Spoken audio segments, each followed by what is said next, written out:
When we talk about a lot of stuff with our kids, the stuff that isn't the important stuff, the stuff that is inconsequential, we develop the habit of interaction.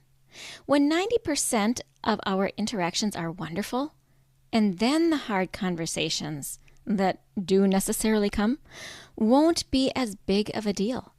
The key is have lots of conversations. Why? Because the inconsequential conversations have created a pathway to communicate. You have cut a bedrock so you can talk about the important stuff too. This is just one concept that you will hear in this fantastic golden nugget-filled episode with author Gina Prosch. Other topics in this episode include how freedom happens when we don't fear failure, give kids information in ways they can understand, helping children learn how to be gracious and forgiving, and activities that push you to push yourself is actually play. I'm glad you're here for episode 221 on the language of play.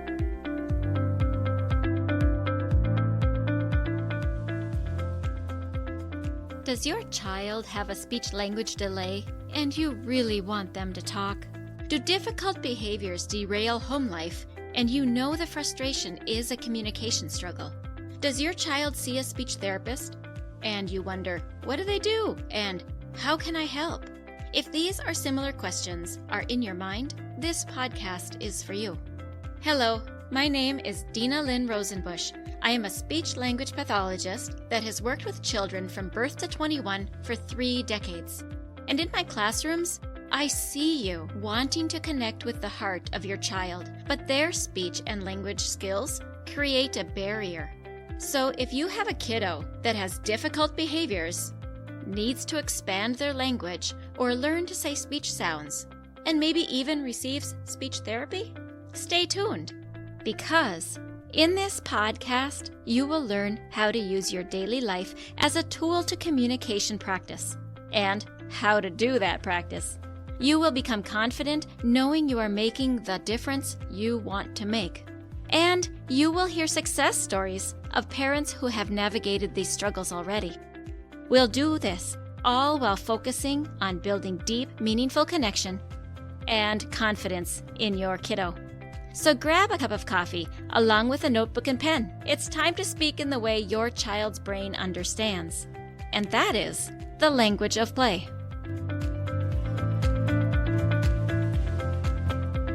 Welcome back, welcome back, welcome back. Today I want to give a shout out to this episode's official sponsor, the Center for Play and Exploration. Getting unstuck, fighting burnout, and recovering delight is possible, even when you have the little ones. The Center for Play and Exploration is an organization that supports adults in restoring some of the childlike wonder you had as a kid. As parents, we get so busy that we get lost in our to-do list and the other tasks of life while we try to keep up. We can lose our spontaneity and joy. This is when life gets too hard and we stop being the parents we want to be. But what if you could change how you feel just by changing how you think? This is one way you will benefit from contacting the Center for Play and Exploration. Use the link in the show notes and mention the language of play for a 20% discount. I want to take a moment to thank the oceanic country of Palau. This week, the language of play became the #1 parenting podcast in your country. It also hit #1 podcast in kids and family. Wow, that is so cool. So thank you, Palau. I am so glad you're here, and I'm so glad you're listening. And as always, see the show notes for a way that you can send a question or a message. I would love to hear from you. There are several valuable resources in the show notes today. The next one is an invitation to Financial Freedom 101.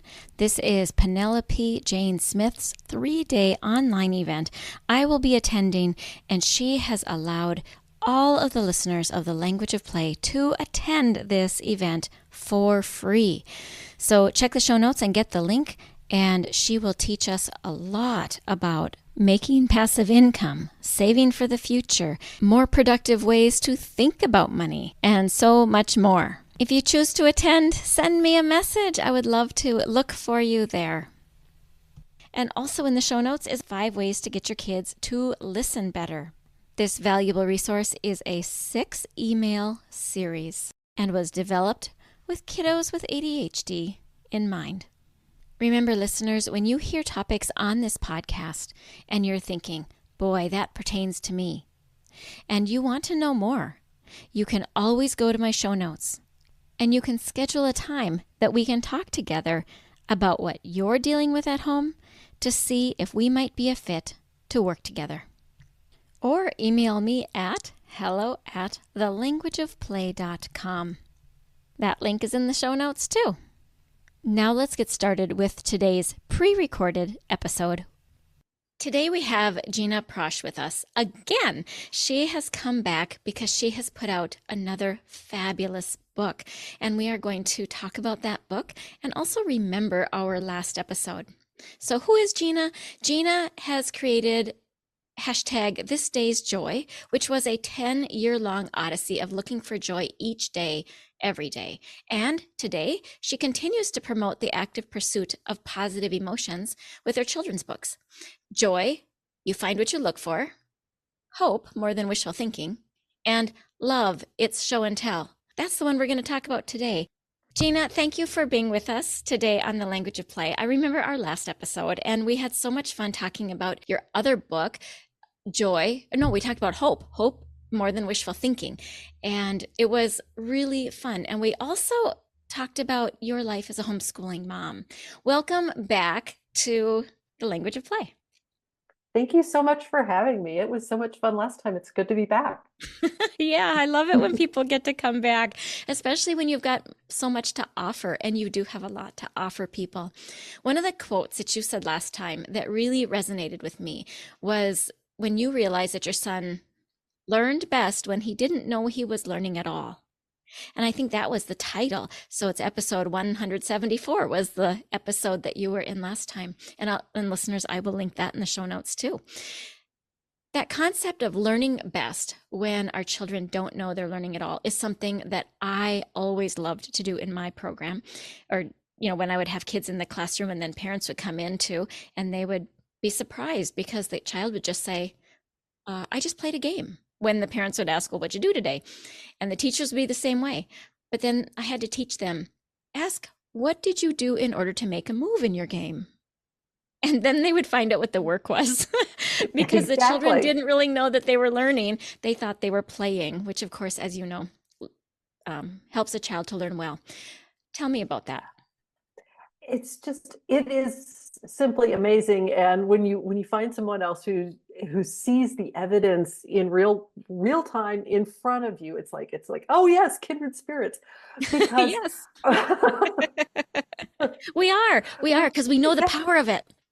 Yes, and it is truly life-changing because you can have kids who are they're convinced that they're dumb, they're convinced that they can't learn, and there's nothing that could be further from the truth. They are absolutely completely smart kids who can learn very, very quickly, but we're not giving them information in a way that works for them. And when they're playing, they are so self-motivated because they want to be able to make that next move in that game.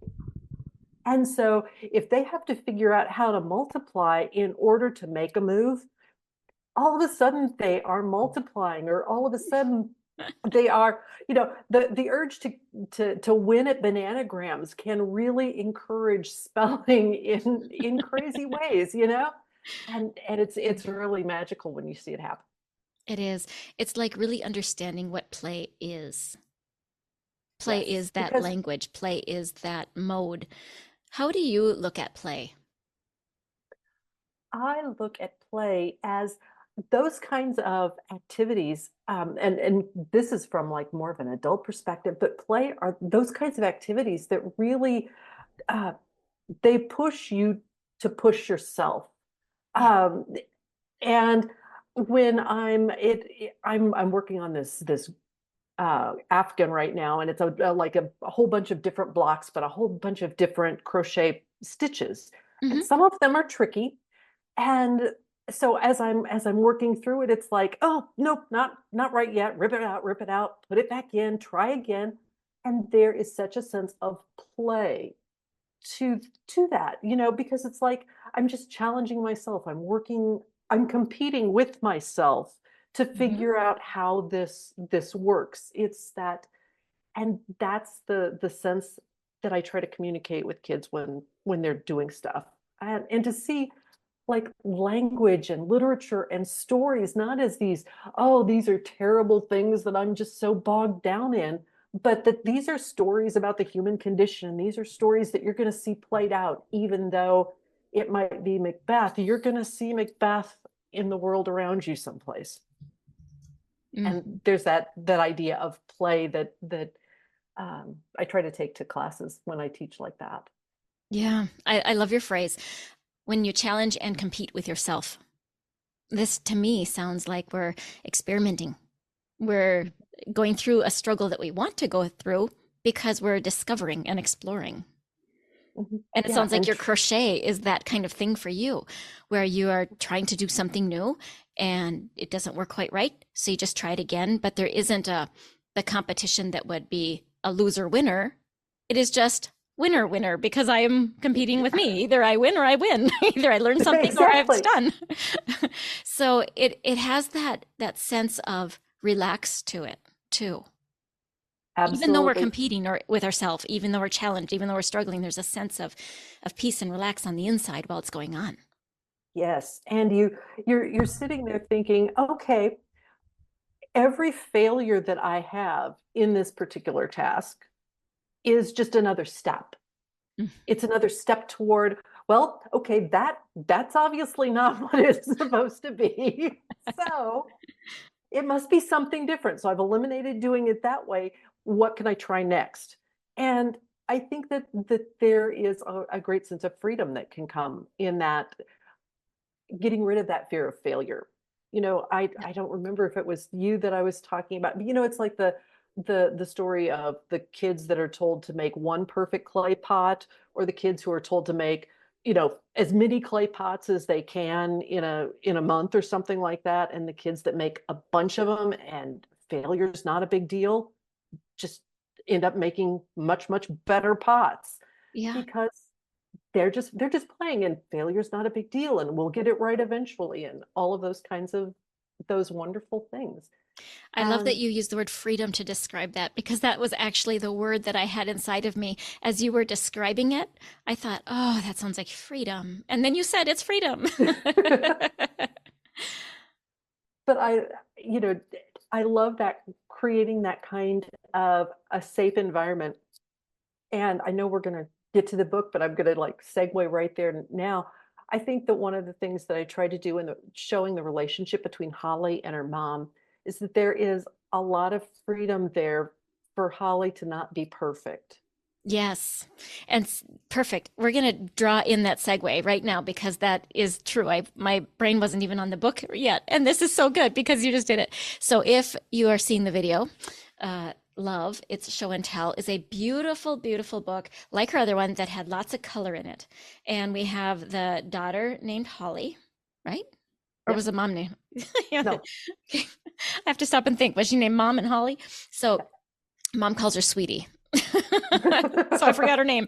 Anyway, what happens is that she doesn't take care of her responsibility with the kitty while she takes her own freedom. And then mom leads her back in this beautiful way to explain what love is. Would you like to take and describe the book for yourself because you wrote it so beautifully? Well, thank you. Yeah, so Holly is coming home with her friend Clara, and they're so excited to spend time together after school. They've got a project that they're working on together. Mom has left cookies and after school snacks and some bubbles that they're going to play. And there's a note that says, feed the cat. And somehow that just doesn't quite happen. They're outside, they're having a great time. They're doing their homework, their show and tell uh, exercise for the next day. And the cat's a little upset because the cat's been ignored. And And hungry. she's hungry and thirsty and grumpy.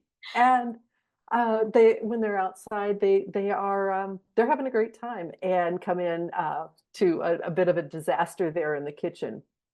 And By the Holly's cat. by the cat. The cat's totaled the kitchen.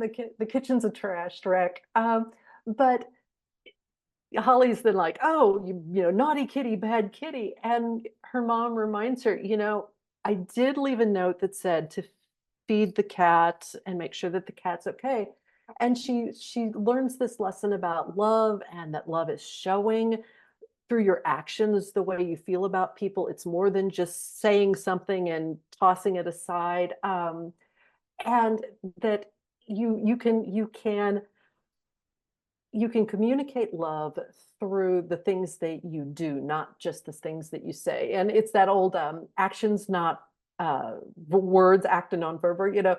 that it's They go in the together, don't they? It's the words yeah, and the actions. We don't want to discard either words or actions. but they got to match. They do have to match. Right. Right. And if they're not matching, then that's a problem, And so Holly learns about the importance of matching up those words with her actions. I love how you brought in how mom talked to Holly about how she shows her love to the daughter, Holly. Mhm. And then Holly is understanding and agreeing and getting it from that first person perspective of how she experiences it. And then mom gently turns it to the kitty. And then Mhm. Holly's looking at the kitty, kind of like a reverse role. And she realizes, oh, I didn't do for the kitty, and the kitty's dependent on me, like I'm dependent on you, Good. mom. So it was Right. this moment of realization that something else is dependent. And so there's compassion, there's empathy, there's the ability to connect with something other than like the me first of I'm going outside to play, and the normal thinking patterns of so many kids. So it draws her out of herself a little bit. It's Yeah. beautiful. Well, thank you. I really appreciate that, because it- as you write these things, I mean, I want them to be good. I want them to be something that resonates with people, but I don't want to preach at people. I hate being preached at. And so how can you communicate with kids? And I think one of the things that mom does throughout all three of the books is it's that baseline of empathy and trying to meet Holly where she is, and not, you know, grace, what is it, the old saying that grace meets us where we are, but it doesn't leave us there. Yeah. And I think that that's kind of what her mom is trying to always do. She meets her daughter where she is, but she doesn't just leave her there. She Mhm. brings her along. And so, listeners, if you've ever wondered how it is to communicate some of these topics with your kids, I think that even if you're not talking about love, joy, and hope, which is what Gina's books are about, I think that you can get an example of what it's like to come to the child's mentality, the child's thinking level, the child's way of envisioning the world, and you get an example, and you can take those examples from Gina's books and be able to apply it to doing dishes or mowing the lawn or talking to a friend nice or getting out of bed when told, or whatever the topic is that you're trying to teach your child. I think that these books are just a beautiful way to tell us again, how does the brain of a child work, so that we can meet the child where their brain is at.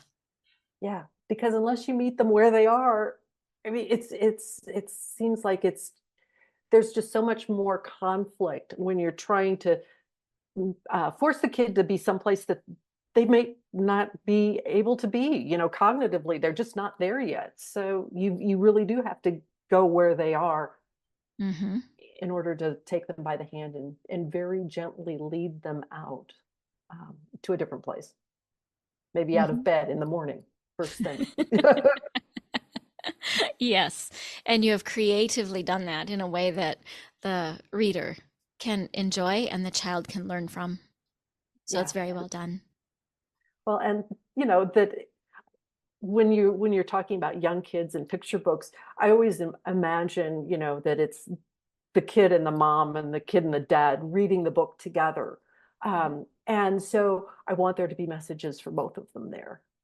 Well, yeah, that's exactly what I'm trying to call attention to here is that you have the message for moms and dads or any caregiver, daycare, whatever. You've got the message, the example in the mom for how we can relate down. It's like a visual picture for us on how we show our kids love. We know we're showing our kids love, but how do we explain it to our kids without just saying, "What do you mean? I cook supper for you?" But this book, it talks about some of those things in a different way. And then we can get examples of how to talk to our children that way. Yeah. How did you talk to your kids growing up? Well, I've only got one, and every now and then, oh, okay, so we were writing along at one point, and I don't know what Wyatt had said or what the situation was, but I so clearly remember him saying, "Oh no, not another life lesson." Like, yes, it's another life lesson, dear. There's a lot of them to learn. A lot of them to learn. I'm still working on a whole big list myself, Me too. son. Yes. But we always talked about stuff. And I think that we talked about a lot of stuff that wasn't important stuff so that we could talk about important stuff. You know, Ah, say that again. That's like highlight here, listeners. Say that again, Gina. we talked about a lot of stuff that wasn't important stuff so that then we could talk about important stuff. Yeah. And that means we would be outside talking about, how thick do you think the mulch should be here? This thick or that thick? What color mulch should we have?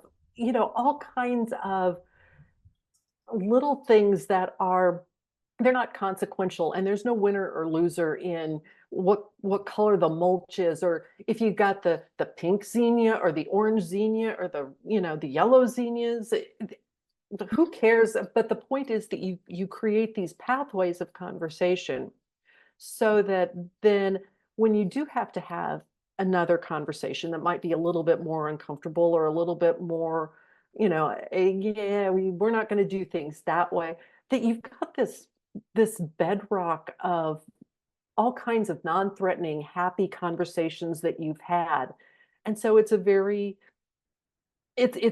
good ground to be on, because if the only time you ever sit down and talk with somebody is when you're angry with them, I mean, that's just a really bad place to be in, because it's like, oh no, we're going to talk, it's going to be bad. We want to talk about all the other stuff, so that when you do have this moment, that it's not that big a deal, because you've got 90% of your other interactions are wonderful, and so it just kind of melts away. I like your terminology of bedrock for that. The terminology or the image that I have used has been like a piggy bank, and the bank is full. So that Mhm. when, of all those good conversations, so that when you have one of those difficult conversations, the bank isn't drained entirely Yes. because those difficult conversations drain. And Yes, so they you need do. to fill that love tank or whatever you want to call it, the bedrock, making it solid, whatever metaphor we use. But it's really important. Yes, and I when we lived away for a long time, we lived in South Carolina, so we wouldn't see family all that often, a couple of times a year, something like that. And one of the things that I realized is that when you get back together again with family, you kind of have to ease your way into those relationships again, and you have to find your groove, because everybody's changed a little bit since the last time you were together. Kind of got to figure all this stuff out. And so now when you are together a lot, it's a lot easier to find your groove. And if you're not together very often, it's more difficult. So you want to have lots of conversations and So build that as we're in. recording this, I think of coming up to the holidays. You're going to come out in an episode in a couple months, but like I think about coming up to the holidays and we get together with people that we don't necessarily spend that time with. And then when we first get together with them, there's this kind of awkward, like, what's happened in your life for the last year or however many months? And then very soon, you get comfortable again. But isn't it nice when you see somebody frequently enough during the year, maybe there's been a wedding or funeral or whatever it is that calls people together, then you get together for the holidays. there's such a smoother transition because it wasn't that long gap. Yes. Yeah. And it's part of, like you said, filling up that piggy bank. And, Mm-hmm. if you're away from family, to be able to have any kind of regular communication really does help. Yeah. So good. So good. Thank you for your wisdom, Gina. Is there Oh, anything that you would like to leave as a last nugget of information for our listeners? So, if they were going to have something that is practical to do, what would be your advice? I think my advice is that you don't have to be perfect, but you do have to show up.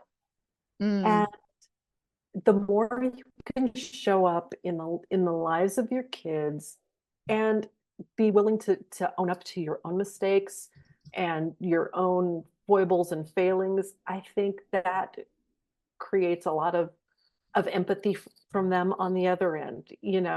Um, when if you can give grace and forgiveness like Holly's mom is giving grace and forgiveness, I think that then there's a reciprocal nature to those kinds of emotions, and you're more willing to give forgiveness when you've gotten it. And I think that those kinds of things really help build and nurture loving relationships. very nicely said. And I'm going to bring it back to your book because that's exactly what happened. Holly received her loving, gracious, forgiving response from mom. And then she turned around and looked at her kitty and she forgave her kitty for spilling food all over the floor. And of course, she still had to Exactly. clean it up. But there's this forgiveness and grace that then she extended to her cat. So it just flowed right through her, just like you're describing. Yeah. Yeah. It's almost like it's almost like it's on purpose. Almost like you wrote the book. It's almost like I wrote a book about this. I don't know. It is so delightful having you back on this podcast, Gina. Thank you so much. You are a delight to talk with, and you bring out good things to the world. Thank you. Well, thank you so much. I really appreciate it. We'll see you again sometime. I'm sure of it. Indeed. Bye. Hey, parents, I hope you found this episode helpful. If so, would you please take 30 seconds and share it with a friend who also lives or works with children? I would really appreciate it if you would leave a quick review for the show on Apple Podcasts. I read every review, and it lights me up to know that this show is making a difference. Then come join my Facebook community, where you'll meet other parents who are dedicated to helping their children grow too. You'll find the link in the show notes. Thank you for joining me. Now it's time to go. Let's pop our kiddos in the strollers and go look around outdoors and see what we have to talk about. Thank you again to the Center for Play and Exploration for sponsoring this episode.